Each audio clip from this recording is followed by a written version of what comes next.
now we are in this era, which wasn't true 5, especially 10 years ago, where I'm seeing it at conferences, I'm seeing it when I go to theaters, that more and more theaters, even at the high school, definitely at the university or the regional level, are using LED screens. And I think what I want to talk about is, first of all, what is the difference between an LED screen, which we're kind of used to seeing, like if you go to a sports game and you see a big jumbotron, but making that connection to how that fits in the theater versus what we've been used to using, which is projectors and projection. So can you explain kind of what the difference is there? Yeah, so an LED and a projector, it's a little difficult to explain some technical things because there's overlap or a lot of minutia that isn't always, an important part of the story, right? So you could go down the rabbit hole. But the biggest difference between an LED and a projector is that a projector, you have some sort of external source of light, either behind or in front of some sort of material, and you're projecting light onto it. And what you see, what your eyes see, is what's reflected back or what hits them. If your rear projection, it's what's hitting the material and then coming through essentially to your eyes. An LED panel, whether it's your TV in your living room, is LED in most cases. It's a source of light, right? So it is generating the light that you're seeing. There's no external component to that. The large panels I've seen are typically made up of smaller panels. And so one thing that's really interesting about LED panels is that instead of reflecting light back, they are the source of the light. And so you don't have as much, or tend not to have as much, reflected light. They're more resistant to washing out, right? Because a projection screen by design reflects light. So it's hard to say, well, I want this light to reflect and I don't want this light to reflect. Although there are some interesting materials in the screen world now that reflect light from a certain direction maybe. So LED walls bring some interesting things to the table because they can be very, very bright. And honestly, in some cases, too bright. I don't know, I think about sometimes if you've ever passed a police car at night with its lights on, sometimes it's almost too bright, right? So I think something you'd have to be very conscious of with an LED wall is how bright it is. You don't want to, blind the audience because you are it's like, in a sense, it's kind of like looking into the projector, right? So instead of kind of having that soft reflected light, you have a very intense bright light. That can be very cool and it can be a little bit overwhelming. So there's probably some balancing to do there. Depending on the wall itself, in some cases it can be harder to make it a perfectly smooth surface. So you might see some seams or lines or things in some LED walls. I'm sure that'll get better over time too. So another neat thing about LED walls is I think in a lot of cases they're more efficient, right? So most of us grew up with incandescent light bulbs, and so they generate a lot of heat and some light. LEDs are kind of the other way around. They generate a lot of light and a little bit of heat. So they tend to not create as much heat, which is another benefit of using that technology. In particular, we're seeing it in homes and cars and things now as well, just because of its efficiency. And they last a long time. So you're less likely to have to replace bulbs and things like that with an LED light source. There are projectors that use LED lights, right? So that's where things get a little blurry.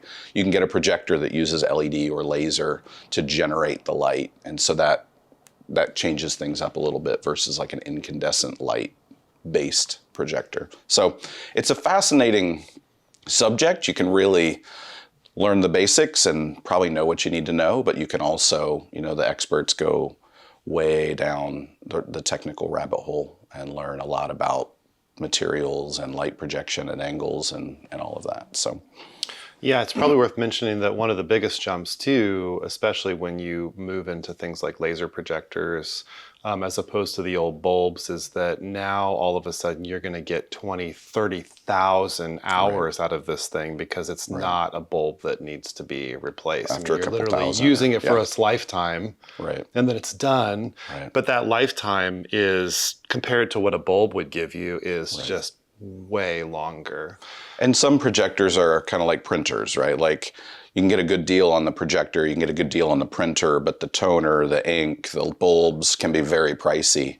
And so having a projector, you don't have to do that, or just not having to deal with a bulb going out or burning out in the middle of a show is nice. So yeah, and what you're talking about with LED screens, it's interesting because as I talk to directors, the problem, and I shouldn't call it the problem, but really the main challenge has been reversed.